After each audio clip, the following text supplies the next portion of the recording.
मेरे प्रिय मित्रों, नमस्कार।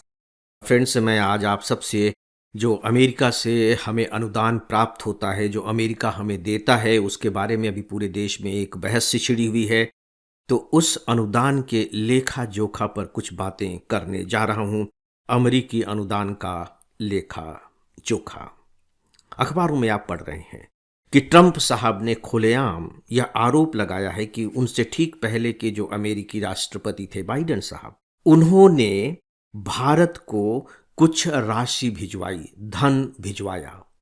और उस धन का उद्देश्य, पहले तो उन्होंने ये कहा कि इसका उद्देश्य था कि किस तरीके से वहाँ मतदान के प्रतिशत को बढ़ाया जाए, यानी कि वोटिंग परसेंटेज को बढ़ाया जाए।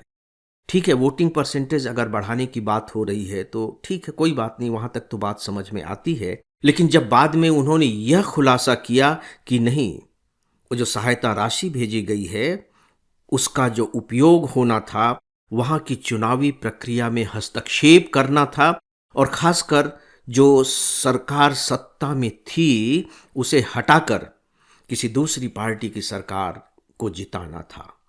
जैसे ही उन्होंने यह आरोप लगाया, अभी हम आरोप इसलिए कह रहे हैं क्योंकि जैसे ही उन्होंने अपनी बात कही, विदेश मंत्रालय का हमारे बिल्कुल वक्तव्य आ गया कि हम इसकी जांच कराएंगे। इसलिए क्योंकि यह जो मामला है, ये कोई छोटा मोटा मामला नहीं है, राजनीतिक हस्तक्षेप का मामला है। राजनीतिक हस्तक्षेप, और उससे भी बड़ी बात है कि हमारी संप्रभुता का मामला है, सॉवरेंटी का मामला है, हमारे लोकतंत्र का मामला है।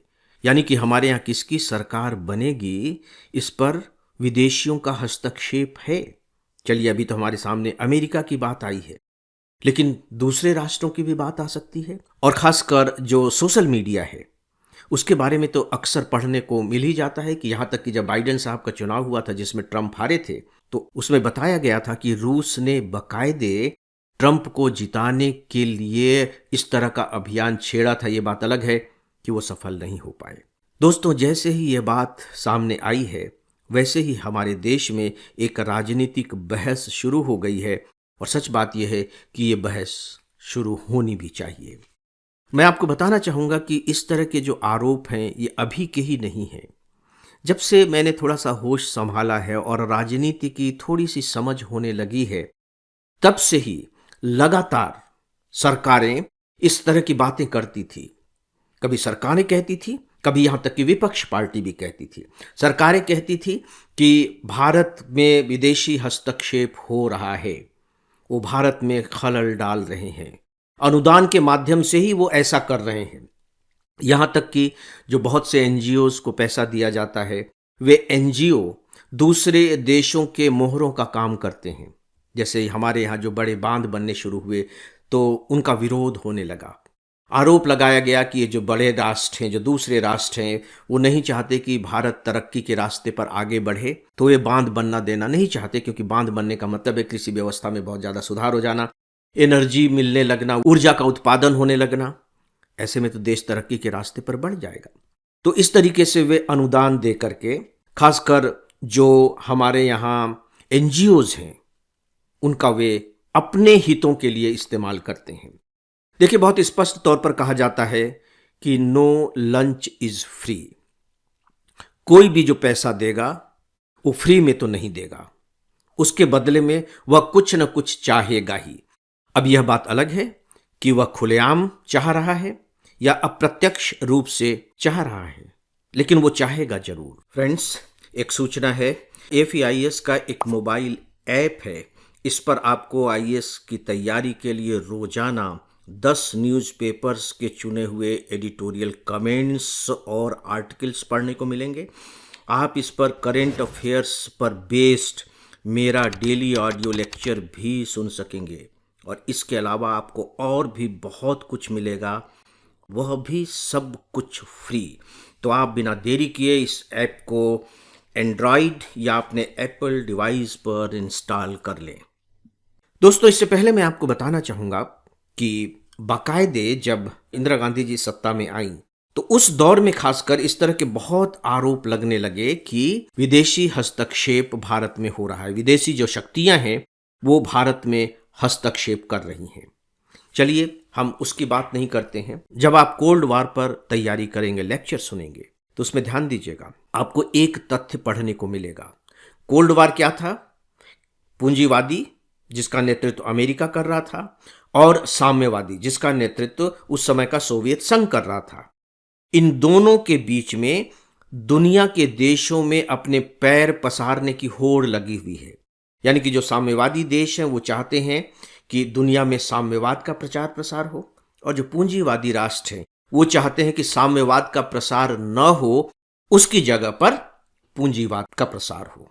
और इसके लिए वो बकायदे फंडिंग करते थे, दोनों देश फंडिंग करते थे, और इसके लिए बकायदे संस्थाएं बनी हुई थी।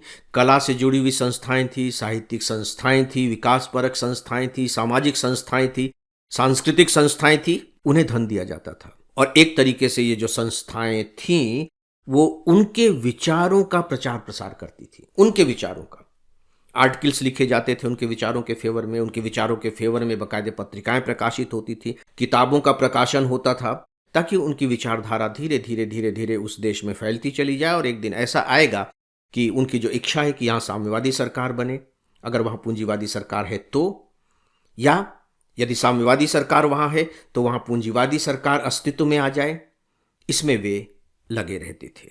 तो दोस्तों, ये मामला गंभीर है और विदेश मंत्रालय ने बिल्कुल सही ही वक्तव्य दिया है कि हम इस मामले की जांच करा रहे हैं। एक बात यहां और है कि देखिए, इसकी शुरुआत तब से हुई है जब से ट्रंप साहब सत्ता में आए हैं, और ट्रंप साहब ने आते ही जो कदम उठाए हैं, खासकर धन के मामलों को लेकर के, वो किस किस तरीके के हैं। देखिए, आते ही उन्होंने वर्ल्ड हेल्थ ऑर्गेनाइजेशन से अपने को विड्रॉ कर लिया कि हम इसे अब अपना अनुदान नहीं देंगे। केवल इतना ही नहीं, बल्कि दूसरे देशों को अमेरिका स्वास्थ्य के मामले में, शिक्षा के मामले में, ऊर्जा के मामले में, पर्यावरण के मामले में, यहाँ तक कि जेंडर जस्टिस के मामले में जो धन देता था, जिसके माध्यम से इनका विकास किया जाए, न्याय स्थापित किया जाए, वे अनुदान भी रोक दिए गए हैं।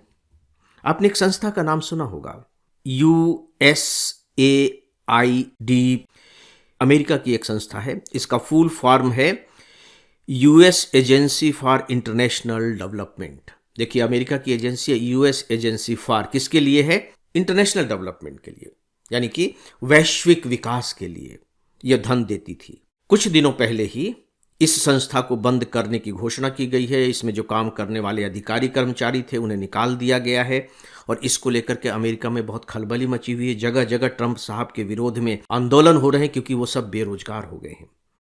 क्योंकि सीधी सी बात है कि जब आप अनुदान देना ही बंद कर देंगे तो फिर अब इसकी जरूरत क्या रह गई।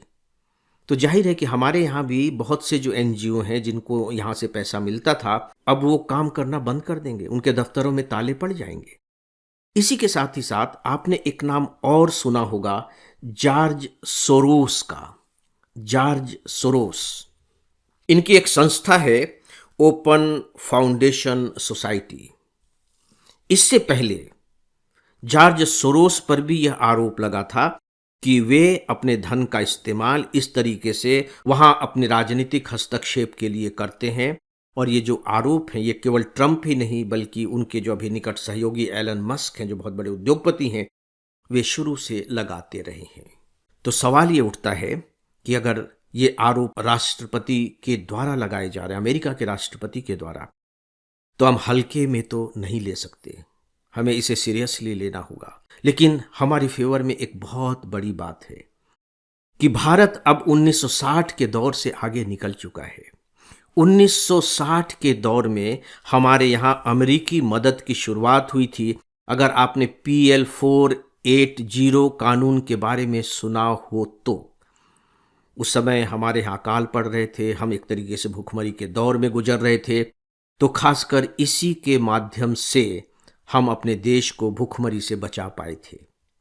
इसके बाद से फिर इस तरह का सिलसिला शुरू हो गया। लेकिन आज भारत अपने आप में सक्षम हो गया है। ठीक है, कुछ NGOs बंद हो जाएंगे, लेकिन यदि हम आंकड़ों की दृष्टि से बात करें तो हमारा जो कुल बजट है उसका केवल 42वां हिस्सा अमेरिका से आता। 42वां हिस्सा, यानी कि वैसे हम अगर देखेंगे तो लगेगा कि काफी धन आ रहा है, लेकिन अगर हम पूरे अपने टोटल बजट को देखेंगे तो ऐसा लगेगा कि वह तो ऊंट के मुंह में जीरा जैसा भी नहीं है। इसका मतलब है कि यदि अमेरिका विड्रा कर लेता है, जैसा कि वो करेगा ही और उसने करना शुरू कर दिया है, तो कम से कम यह बात तो अब हम पूरे आत्मविश्वास के साथ कह सकते हैं कि हमारी सेहत पर कोई बहुत बुरा असर नहीं पड़ेगा। बल्कि सच पूछिए तो कुछ राजनीतिक विश्लेषकों का तो ये भी कहना है कि शायद ये हमारे लिए अच्छा ही होगा। और सच पूछिए तो हम ज़्यादा स्ट्रांग भी बन सकेंगे, क्योंकि सीधी सी बात है कि जब कोई देश अनुदान देता है तो फ्री में तो बिल्कुल नहीं देता। उसके बदले में वह कुछ न कुछ तो चाहता ही है, फिर चाहे वह यही क्यों न हो कि आप अंतर्राष्ट्रीय मंच पर उसके प्रति, उस देश के प्रति एक नैतिक दायित्व तो महसूस करेंगे। तो दोस्तों, इस विषय पर बस इतना ही। अब इस डेली ऑडियो लेक्चर को यहीं समाप्त करता हूं। नमस्कार।